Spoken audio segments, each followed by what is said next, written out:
செய்திகள் வாசிப்பது திவ்யா தமிழரசன். இன்றைய முதன்மை செய்திகள். புதுச்சேரி கடற்கரையோரத்தில் நியமிக்கப்பட்டுள்ள உயிர்காக்கும் காவலர்கள் 39 பேருக்கு பணி நியமன உத்தரவுகளை முதலமைச்சர் ரங்கசாமி வழங்கினார். புதுவையில் விளையாட்டுத்துறைக்கு என ரூபாய் 32 கோடி ரூபாய் ஒதுக்கீடு செய்யப்பட்டு தனியாக இயக்குநரகம் இந்த ஆண்டு முதல் செயல்படும் என முதல்வர் ரங்கசாமி தெரிவித்துள்ளார். புதுச்சேரியில் உள்ள தனியார் மருத்துவக் கல்லூரிகளில் அரசின் 50% இடஒதுக்கீட்டை பெறாத புதுச்சேரி அரசை கண்டித்து சட்டமன்ற எதிர்க்கட்சித் தலைவர் சிவா தலைமையில் பேரவையில் இருந்து இந்தியா கூட்டணி உறுப்பினர்கள் வெளிநடப்பு செய்தனர். இனி விரிவான செய்திகள். புதுச்சேரி கடற்கரையோரத்தில் நியமிக்கப்பட்டுள்ள உயிர்காக்கும் காவலர்கள் 39 பேருக்கு பணி நியமன உத்தரவுகளை முதலமைச்சர் ரங்கசாமி வழங்கினார். புதுச்சேரி கடற்கரை பகுதியில் பொதுமக்கள் மற்றும் சுற்றுலா பயணிகளின் பாதுகாப்பு கருதி நீச்சல் மற்றும் மீட்பு பணிகளில் பயிற்சி பெற்ற 39 உயிர்காக்கும் காவலர்கள் பணியில் ஈடுபடுத்தப்பட உள்ளனர். அவர்களுக்கு அரசு பணி உத்தரவுகளை வழங்கும் நிகழ்ச்சி புதுச்சேரியில் உள்ள சட்டப்பேரவை வளாகத்தில் உள்ள முதலமைச்சரின் அலுவலகத்தில் நடைபெற்றது. அதில் பங்கேற்ற முதலமைச்சர் ரங்கசாமி 39 உயிர்காக்கும் காவலர்களுக்கு பணி நியமன உத்தரவுகளை வழங்கினார். இந்த நிகழ்ச்சியில் பொதுப்பணித்துறை அமைச்சர் லட்சுமி நாராயணன், மீன்வளத்துறை இயக்குனர் முகமது இஸ்மாயில் உள்ளிட்டோர் கலந்து கொண்டனர். புதுவையில் விளையாட்டுத்துறைக்கு என ரூபாய் 32 கோடி ரூபாய் ஒதுக்கீடு செய்யப்பட்டு தனியாக இயக்குநரகம் இந்த ஆண்டு முதல் செயல்படும் என முதல்வர் ரங்கசாமி தெரிவித்துள்ளார். புதுச்சேரி கல்வித்துறை சார்பில் முருங்கம்பாக்கம் தீரர் சத்தியமூர்த்தி அரசு மேல்நிலைப் பள்ளியில் மாணவ மாணவிகளுக்கு இலவச லேப்டாப் வழங்கும் நிகழ்ச்சி நடைபெற்றது. கல்வித்துறை அமைச்சர் நமச்சிவாயம் தலைமையில் நடைபெற்ற விழாவில் சபாநாயகர் செல்வம், எம்எல்ஏக்கள் KSP ரமேஷ், பாஸ்கர், லட்சுமிகாந்தன் ஆகியோர் முன்னிலை வகித்தனர். விழாவில் சிறப்பு அழைப்பாளராக முதலமைச்சர் ரங்கசாமி கலந்து கொண்டு 182 மாணவ மாணவிகளுக்கு இலவச லேப்டாப்பை வழங்கினார். தொடர்ந்து விழாவில் பேசிய முதல்வர் ரங்கசாமி, அரசு பள்ளிகளில் ஏழை மாணவர்களே படிக்கின்றனர். எனவே அவர்களுக்கும் மருத்துவ கல்விக்கு செல்ல வேண்டும் என்பதற்காகவே உள் இடஒதுக்கீடு வழங்கப்பட்டது. தற்போது அவர்கள் கல்லூரி படிப்பை எளிதாக கற்க மாதாந்திர நிதி உதவியும் வழங்கப்பட உள்ளது. விளையாட்டில் அவர்கள் சிறந்து விளங்க வேண்டும் என்பதற்காக இந்த துறை தனியாக பிரிக்கப்பட்டு நிகழாண்டில் ரூபாய் 32 கோடி ஒதுக்கீடு செய்யப்பட்டுள்ளது. மேலும் அந்த துறைக்காக தனி இயக்குநரகம் நிகழாண்டு முதல் செயல்பட உள்ளது என்றார். புதுச்சேரியில் உள்ள தனியார் மருத்துவக் கல்லூரிகளில் அரசின் 50% இடஒதுக்கீட்டை பெறாத புதுச்சேரி அரசை கண்டித்து சட்டமன்ற எதிர்க்கட்சித் தலைவர் சிவா தலைமையில் பேரவையில் இருந்து இந்தியா கூட்டணி உறுப்பினர்கள் வெளிநடப்பு செய்தனர். புதுச்சேரி சட்டப்பேரவை பட்ஜெட் கூட்டத்தொடரின் 7வது நாளான இன்று வரவு செலவு விவாதத்தின் இடையே குறுக்கிட்டு பேசிய எதிர்க்கட்சித் தலைவர் சிவா, தேசிய மருத்துவ கவுன்சில் அறிவுறுத்தலின்படி புதுச்சேரியில் உள்ள தனியார் மருத்துவக் கல்லூரிகளில் அரசுக்காக 50% இடங்களை இதுநாள் வரையிலும் பெறாத இருப்பதின் காரணம் என்ன என்றும், இந்த ஆண்டு அதற்கான நடவடிக்கை என்ன என்பது குறித்தும் கேள்வி எழுப்பினார்.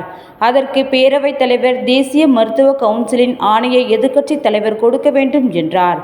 இதனை கண்டித்தும் இந்த ஆண்டில் இருந்து 50% மருத்துவ இடங்களை பெற வலியுறுத்தியும் சட்டப்பேரவையில் இருந்து சட்டமன்ற எதிர்க்கட்சித் தலைவர் சிவா தலைமையில் திமுக சட்டமன்ற உறுப்பினர்கள் நாஜிம், அனிபால் கென்னடி, செந்தில்குமார், சம்பத், நாகத்யாகராஜன், காங்கிரஸ் சட்டமன்ற உறுப்பினர்கள் வைத்தியநாதன், ரமேஷ், சம்பத் உள்ளிட்டோர் வெளிநடப்பு செய்தனர்.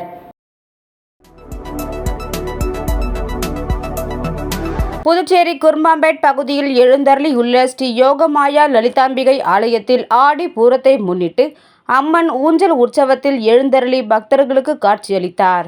புதுச்சேரி குரும்பாம்பேட் பகுதியில் அமைந்துள்ளது ஸ்ரீ மகா சாம்ராஜ்ய லலிதாம்பிகை மற்றும் ஸ்ரீ யோகமாயா லலிதாம்பிகை திருக்கோவில். இந்த கோவிலில் ஆடி பூரத்தையொட்டி ஸ்ரீ மகா சாம்ராஜ்ய லலிதாம்பிகை மற்றும் ஸ்ரீ யோகமாயா லலிதாம்பிகைக்கு சிறப்பு அபிஷேகம் செய்யப்பட்டு உற்சவருக்கு வண்ண வண்ண வளையல்கள் கொண்டு அலங்காரம் செய்யப்பட்டு ஊஞ்சல் உற்சவம் நடைபெற்றது. தொடர்ந்து லலிதா சகஸ்ரநாம அர்ச்சனையுடன் அம்மனுக்கு சிறப்பு தீபாராதனை காட்டப்பட்டது. தொடர்ந்து ஸ்ரீ மகா சாம்ராஜ்ய லலிதாம்பிகை மற்றும் ஸ்ரீ யோகமாயா லலிதாம்பிகைக்கு தீபாராதனை காண்பிக்கப்பட்டது. இதில் பக்தர்கள் பலரும் கலந்து கொண்டு லலிதாம்பிகை அம்மனை வழிபட்டு சென்றனர். இதற்கான ஏற்பாடுகளை கோவில் குருக்கள் மகேஸ்வர சாஸ்திரி மற்றும் பக்தர்கள் சிறப்பாக செய்திருந்தனர்.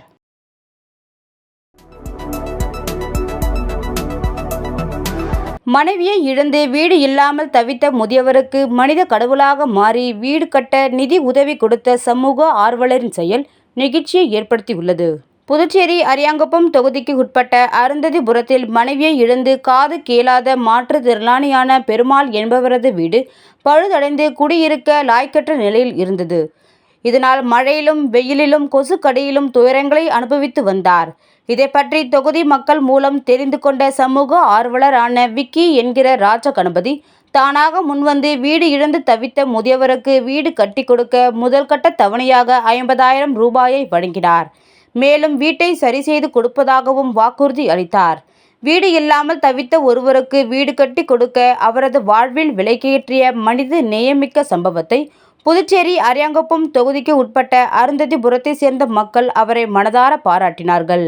மேலும் உதவிகளை பெற்றுக்கொண்ட முதியவர் பெருமாள் கண்ணீர் மல்க இரு கரங்களை கூப்பி உதவி செய்த சமூக ஆர்வலருக்கு நன்றி தெரிவித்த சம்பவம் அனைவரின் மத்தியில் நெகிழ்ச்சியை ஏற்படுத்தியது.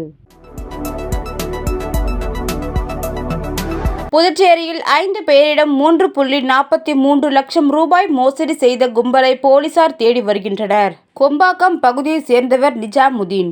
இவரிடம் வங்கி அதிகாரி போல பேசிய நபர் கிரெடிட் கார்டு தொகையை உயர்த்த வங்கி விவரங்களை கேட்டுள்ளார். அதை கொடுத்த அடுத்த நிமிடத்தில் அவரது கணக்கில் இருந்து 30,000 ரூபாய் எடுக்கப்பட்டது. உப்புளம் பகுதியைச் சேர்ந்த சுகுமார் என்பவரிடம் பேசிய நபர் தொழில் தொடர்பாக பேசி மொத்த விற்பனையாளர் என கூறினார். அதை நம்பிய 75,000 ரூபாயை அனுப்பி ஏமாந்தார். காரைக்காலை சேர்ந்த பிரியா என்பவரை தொடர்பு கொண்ட நபர் பகுதி நேர வேலை இருப்பதாக கூறினார். அதை நம்பி 9,000 ரூபாயை அனுப்பி ஏமாந்தார். இது குறித்த புகார்களின் பேரில் சைபர் கிரைம் போலீசார் வழக்கு பதிவு செய்து மோசடி கும்பலை தேடி வருகின்றனர்.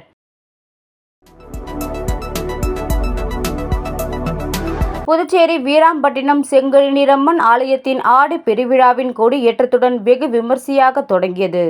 புதுச்சேரி வீராம்பட்டினம் அருள்மிகு செங்கழுநீர் அம்மன் ஆலயத்தில் ஆடி பெருவிழாவை முன்னிட்டு ஒவ்வொரு ஆடி மாத கடைசி வெள்ளியில் திருத்தேரோட்டம் நடைபெறுவது வழக்கம். அதன்படி இந்த ஆண்டு ஆடி பெருவிழா வெகு விமர்சையாக கொடியேற்றத்துடன் இன்று தொடங்கியது. அதை முன்னிட்டு விக்னேஸ்வர பூஜை, வாஸ்து சாந்தி மற்றும் கணபதி ஹோமம் நடத்தப்பட்டு கொடிமரத்தில் கொடியேற்றப்பட்டது. இதில் வீராம்பட்டினம் மற்றும் பல்வேறு பகுதிகளைச் சேர்ந்த ஏராளமான பொதுமக்கள் கலந்து கொண்டு சுவாமி தரிசனம் செய்தனர். தொடர்ந்து செங்கழுநீர் அம்மன் வீதி உலாவும் நடைபெற்றது. வருகின்ற 23ஆம் தேதி வரை நடைபெறும் ஆடி பெருவிழாவில் முக்கிய நிகழ்வாக 9ஆம் நாள் திருவிழாவில் திருத்தேரோட்டம் நடைபெற உள்ளது.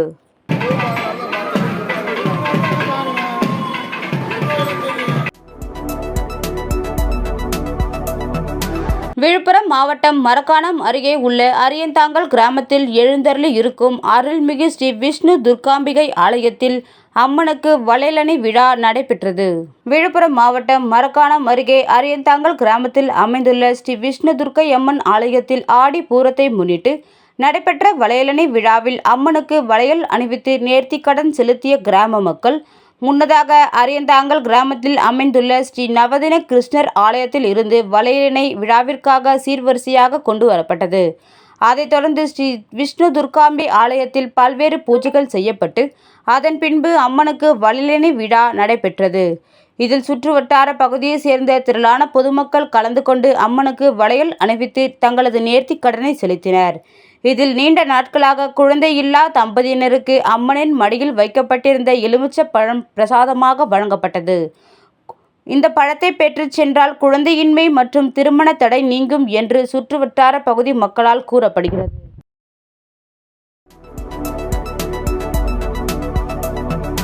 புதுச்சேரி வெண்ணிலா நகர் பகுதியில் அமைந்துள்ள அருள்மிகு ஸ்ரீ ஆதிசக்தி நாகாத்தம்மன் ஆலயத்தின் ஆடி பெருவிழாவையொட்டி திருவிளக்கு பூஜை நடைபெற்றது. புதுச்சேரி வெண்ணிலா நகர் பகுதியில் அமைந்துள்ளது அருள்மிகு ஸ்ரீ ஆதிசக்தி நாகாத்தம்மன் ஆலயம். இந்த ஆலயத்தின் ஆடி பெருக்கு விழா கடந்த 6ஆம் தேதி கணபதி ஹோமம் மற்றும் கலச பூஜையுடன் தொடங்கியது. தொடர்ந்து அம்மனுக்கு சிறப்பு அபிஷேகம் நடைபெற்று இரவு திருவிளக்கு பூஜை நடைபெற்றது. அம்மனுக்கு மலர்களால் சோடனை செய்யப்பட்டு வண்ண வண்ண விளக்குகளால் அலங்காரம் செய்யப்பட்டு பக்தர்களுக்கு அருள் பாலித்தார். தொடர்ந்து வேத மந்திரங்கள் ஓத பெண்கள் திருவிளக்கிற்கு பூக்கள் குங்குமம் கொண்டு பூஜை செய்தனர். இதில் கல்வியும் செல்வமும் பெருக வேண்டும், குடும்பத்திற்கும் உலகிற்கும் அமைதி நிலவ வேண்டும், தொழில் உயர வேண்டும், சுப நிகழ்வுகள் குடும்பத்தில் பெருக வேண்டும் என வேண்டி திருவிளக்கு பூஜைகளை பெண்கள் செய்தனர். தொடர்ந்து அம்மனுக்கு சிறப்பு தீபாராதனை காட்டப்பட்டு பிரசாதம் வழங்கப்பட்டது. விளம்பர இடைவெளிக்கு பிறகு மற்ற செய்திகளை காணலாம். தங்கத்துடன் வெள்ளி இலவசம். ஜோஸ் ஆலுகாஸில் ஆடி சேல். தங்க நகைகள் வாங்கும் போது வெள்ளியை இலவசமாக பெறுங்கள். வைரங்களுக்கு 20% தள்ளுபடியுடனும் பிளாட்டினத்திற்கு 7% தள்ளுபடியுடனும் ஆடி சேலில் தங்க வைர நகைகள் வாங்கிட இன்றே வருகை தாருங்கள். ஜோஸ் ஆலுகாஸ். செய்திகள் தொடர்கின்றன. காரைக்காலில் முன்னாள் ஆசிரியர் மனைவியை தாக்கி கொள்ளையடித்த வழக்கில் சிறுவன் உட்பட 7 பேரை போலீசார் கைது செய்தனர். காரைக்கால் திருநள்ளாறு அம்பகரத்தூர் கந்தங்குடி சாலையை சேர்ந்தவர் ஓய்வு பெற்ற ஆசிரியர் ராமலிங்கம். இவரது மனைவி கனகவள்ளி. கடந்த 23ஆம் தேதி இரவு ராமலிங்கம் வெளியில் சென்றிருந்த போது வீட்டில் தனியாக இருந்த கனகவள்ளியை தாக்கிய முகமூடி அணிந்து வந்த நபர்கள் அவர் அணிந்திருந்த 15 சவரன் செயின், பீரோவில் இருந்த 62 சவரன் நகைகள் மற்றும் வெள்ளி பொருட்களை கொள்ளையடித்து சென்றனர். இதுகுறித்து ராமலிங்கம் அளித்த புகாரின் பேரில் அம்பகரத்தூர் போலீசார் வழக்கு பதிவு செய்து கொள்ளை சம்பவத்தில் ஈடுபட்ட அம்பகரத்தூர் சாகுல், வெங்கடேஷ் என்பதும் அவர்களின் கூட்டாளிகள் அம்பகரத்தூர் விஜய், மயிலாடுதுறை ராகுல், ஸ்ரீதர், புகழேந்தி மற்றும் 17 வயது சிறுவன் உட்பட 7 பேரை கைது செய்தனர். மேலும் அவர்களிடம் இருந்து 32 சவரன் நகைகள், 5 மொபைல் போன்கள் பறிமுதல் செய்யப்பட்டது. இந்த வழக்கில் மேலும் ஒருவரை போலீசார் தேடி வருகின்றனர்.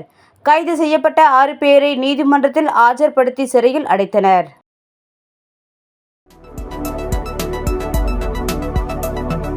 புதுச்சேரியில் பொதுமக்கள் குறைதீர் கூட்டம் நடைபெற இருந்த தேதி மாற்றப்பட்டுள்ளதாக தெரிவிக்கப்பட்டுள்ளது. புதுச்சேரி மாவட்ட ஆட்சியர் குலோத்துங்கன் வெளியிட்டுள்ள செய்திக்குறிப்பில், கவர்னரின் உத்தரவின்படி புதுச்சேரியில் ஒவ்வொரு மாதமும் 15ஆம் தேதி பொதுமக்கள் குறைதீர் தினமாக கடைபிடிக்கப்பட்டு வருகிறது. அதன்படி புதுச்சேரி மாவட்ட ஆட்சியர் தலைமையில் அனைத்து துறை அதிகாரிகள் பங்கேற்கும் குறைதீர் தினம் நடைபெற்று வருகிறது. வரும் 15ஆம் தேதி சுதந்திர தினம் என்பதால் அந்த நாள் விடுமுறையாகும். எனவே அன்று நடைபெற இருந்த பொதுமக்கள் குறைதீர் தினம் வருகின்ற 19ஆம் தேதி காலை 10 மணிக்கு புதுச்சேரி பேட்டையம் சத்திரம், வழுதாவூர் சாலையில் உள்ள ஆட்சியர் அலுவலகத்தில் நடைபெறும். இதில் பொதுமக்கள் கலந்து கொண்டு பயன்பெறலாம் என குறிப்பிடப்பட்டுள்ளது.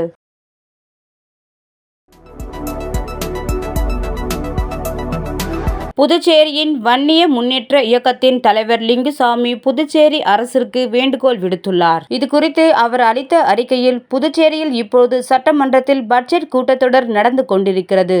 இந்த தருணத்தில் நிறைய திட்டங்கள், அறிவிப்புகள் வெளியாகி கொண்டிருக்கும் வேளையில் புதுவை அரசிற்கு ஒரு வேண்டுகோள். புதுச்சேரியில் உள்ள மக்கள் பிபி, சுகர் இந்த தாக்கத்திலேயே நிறைய பேர் மன உளைச்சலில் வாழ்ந்து கொண்டிருக்கிறார்கள். இவர்களுக்கு புதுவை அரசானது கருணை அடிப்படையில் மாதந்தோறும் உதவித்தொகை வழங்க வேண்டும் என்று மிகவும் பணிவன்புடன் கேட்டுக்கொள்கிறேன். மாதந்தோறும் 1000 ரூபாய் வழங்க புதுவை அரசு கருணை அடிப்படையில் அறிக்கை வெளியிட வேண்டும். இதில் இடம்பெறுவோர் கம்மியான ஆட்களே இருப்பார்கள் என்ற எண்ணங்கள் உள்ளது. இதில் முதியோர், விதவைகள், கணவரால் கைவிடப்பட்டவர்கள், அரசு மூலம் பென்ஷன் பெறுபவர்கள் இவர்களெல்லாம் தவிர்த்து பிபி, சுகர் உள்ளவர்கள் மட்டும் மிக கம்மியாக தான் இருப்பார்கள்.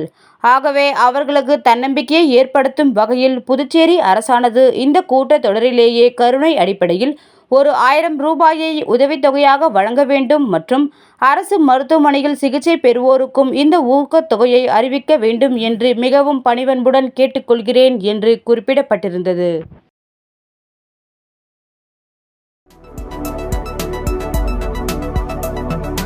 Rotary club of Pondicherry Marina சங்கத்தின் சார்பாக முதலியார்பேட்டை ஆரம்ப சுகாதார நிலையத்தில் உலக தாய்ப்பால் வார விழா கடைபிடிக்கப்பட்டது.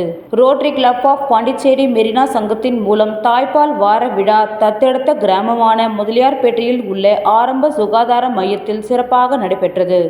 இதில் 40 தாய்மார்களுக்கு சத்துமாவு மற்றும் பிரெட் வழங்கப்பட்டது. இந்த நிகழ்ச்சியில் சிறப்பு அழைப்பாளராக முன்னாள் சட்டமன்ற உறுப்பினர் பாஸ்கர் மற்றும் வெங்கட்ராம், மருத்துவர்கள் மற்றும் செவிலியர்கள் பங்கேற்றனர். சங்கத்தின் சார்பாக தலைவர் ரோட்ரியன் சுகுமாரன், மண்டல செயலாளர் ரோட்ரியன் முத்துராஜலு, செயலாளர் ரோட்ரியன் சரவணன், பொருளாளர் ரோட்ரியன் பரத்குமார், ரோட்ரியன் சுரேஷ், ரோட்ரியன் நாராயணமூர்த்தி, ரோட்ரியன் அருணகிரி, ரோட்ரியன் பிரகாஷ், ரோட்ரியன் சந்தோஷ், ரோட்ரியன் நவ்ரோஜ் ஆகியோர் நிகழ்ச்சியில் பங்கேற்றனர்.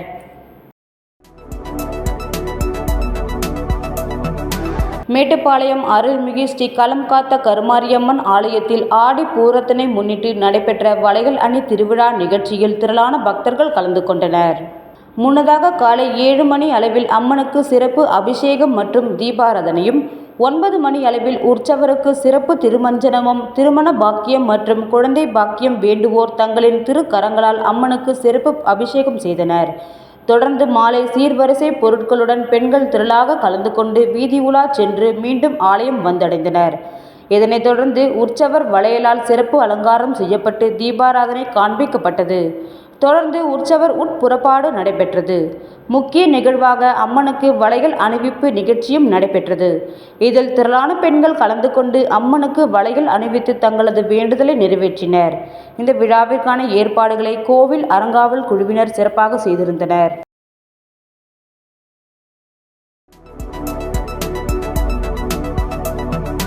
புதுச்சேரி கோவிந்த சாலை கல்வே பங்களாவில் அமைந்துள்ள அருள்மிகு ஸ்ரீ துலுக்கானத்தம்மன் உடனுறை ஸ்ரீ கம்பீஸ்வரர் ஆலயத்தில் ஆடி பூரத்தை முன்னிட்டு நடைபெற்ற சிறப்பு பூஜையில் திரளான பக்தர்கள் கலந்து கொண்டு சுவாமி தரிசனம் செய்தனர். புதுச்சேரி கல்வே பங்களா கோவிந்த சாலை ஜெயராம் ஹோட்டல் எதிரே அமைந்துள்ள அருள்மிகு ஸ்ரீ துலுக்கானத்தம்மன் உடனுறை ஸ்ரீ கம்பீஸ்வரர் ஆலயத்தில் ஒவ்வொரு ஆண்டும் ஆடிப்பூரத்தை முன்னிட்டு சிறப்பு பூஜைகள் நடைபெறுவது வழக்கம். அந்த வகையில் நேற்று இரவு ஆடிப்பூரத்தை முன்னிட்டு சிறப்பு பூஜைகள் நடைபெற்றது. தொடர்ந்து அம்மன், சிவபெருமான் ஆகியோர் சிறப்பு அலங்காரத்தில் பக்தர்களுக்கு அருள் பாலித்தனர். தொடர்ந்து சுவாமிக்கு மகா தீபாராதனை காண்பிக்கப்பட்டது. இதில் திரளான பக்தர்கள் கலந்து கொண்டு சுவாமியை வழிபட்டனர். பின்னர் பூஜையில் கலந்து கொண்ட அனைவருக்கும் பிரசாதம் வழங்கப்பட்டது. இந்த விழாவிற்கான ஏற்பாடுகளை ராஜேஷ் உள்ளிட்ட நிர்வாகிகள் சிறப்பாக செய்திருந்தனர்.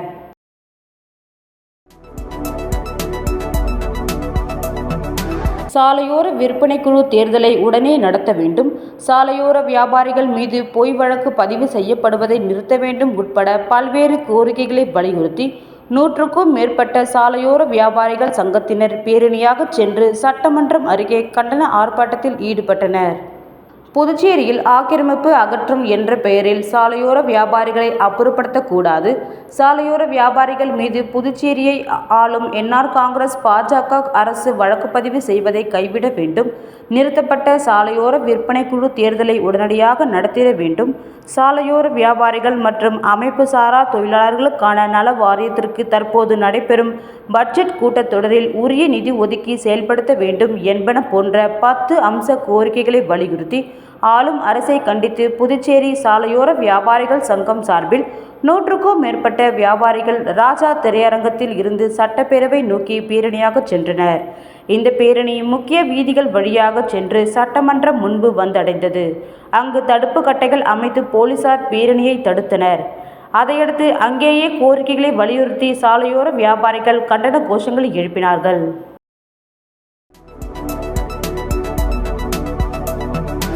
மதகடிப்பட்டில் இயங்கி வரும் ஸ்ரீ மணக்குள விநாயகர் பொறியியல் கல்லூரியின் வெள்ளி விழா ஆண்டினை சிறப்பிக்கும் வகையில் அதன் உறுப்பு கல்லூரியான சட்டக் கல்லூரியில் சிறப்பு சொற்பொழிவு ஏற்பாடு செய்யப்பட்டது. மதகடிப்பட்டில் இயங்கி வரும் ஸ்ரீ மணக்குள விநாயகர் பொறியியல் கல்லூரியின் வெள்ளி விழா ஆண்டினை சிறப்பிக்கும் வகையில் அதன் உறுப்பு கல்லூரியான சட்டக் கல்லூரியில் இன்று சிறப்பு சொற்பொழிவு ஏற்பாடு செய்யப்பட்டது. இந்த விழாவில் உச்சநீதிமன்ற மூத்த வழக்கறிஞர் மற்றும் உச்சநீதிமன்ற வழக்கறிஞர் சங்கத்தின் முன்னாள் தலைவர் டாக்டர் ஆதிர் சி அகர்வால் அவர்கள் சிறப்பு அழைப்பாளராக பங்கேற்று இந்தியாவில் வழக்கறிஞர் தொழிலின் எதிர்காலம் குறித்து சிறப்புரையாற்றினார்.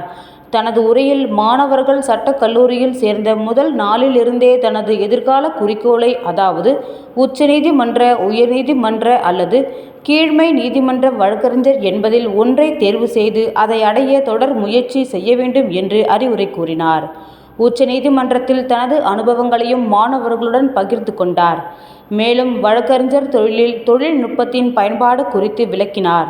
மேலும் இந்த விழாவில் டெல்லி பல்கலைக்கழக சட்டத்துறை பேராசிரியர் டாக்டர் சோழராஜன் அவர்களும் உரையாற்றினார். ஸ்ரீ மணக்குள விநாயகர் கல்வி குழுமத்தின் தலைவர் மற்றும் மேலாண் இயக்குனர் தனசேகரன் அவர்கள் தலைமை ஏற்று உரை நிகழ்த்தினார். பொருளாளர் ராஜராஜன் அவர்கள், செயலாளர் நாராயணசாமி அவர்கள், ஸ்ரீ மணக்குள விநாயகர் பொறியியல் கல்லூரியின் முதல்வர் மற்றும் இயக்குனர் டாக்டர் VSK வெங்கடாச்சலபதி அவர்கள் மற்றும் சட்டக்கல்லூரி முதல்வர் டாக்டர் வின்சென்ட் அற்புதம் ஆகியோர் பங்கேற்று விழாவை சிறப்பித்தனர். மீண்டும் முதன்மை செய்திகள். புதுச்சேரி கடற்கரையோரத்தில் நியமிக்கப்பட்டுள்ள உயிர்காக்கும் காவலர்கள் 39 பேருக்கு பணி நியமன உத்தரவுகளை முதலமைச்சர் ரங்கசாமி வழங்கினார். புதுவையில் விளையாட்டுத் துறைக்கு என ரூபாய் 32 கோடி ரூபாய் ஒதுக்கீடு செய்யப்பட்டு தனியாக இயக்குநரகம் இந்த ஆண்டு முதல் செயல்படும் என முதல்வர் ரங்கசாமி தெரிவித்துள்ளார். புதுச்சேரியில் உள்ள தனியார் மருத்துவக் கல்லூரிகளில் அரசின் 50% இடஒதுக்கீட்டை பெறாத புதுச்சேரி அரசை கண்டித்து சட்டமன்ற எதிர்க்கட்சி தலைவர் சிவா தலைமையில் பேரவையில் இருந்து இந்தியா கூட்டணி உறுப்பினர்கள் வெளிநடப்பு செய்தனர். இத்துடன் இச்செய்தி அறிக்கை நிறைவு பெறுகின்றன. நன்றி, வணக்கம்.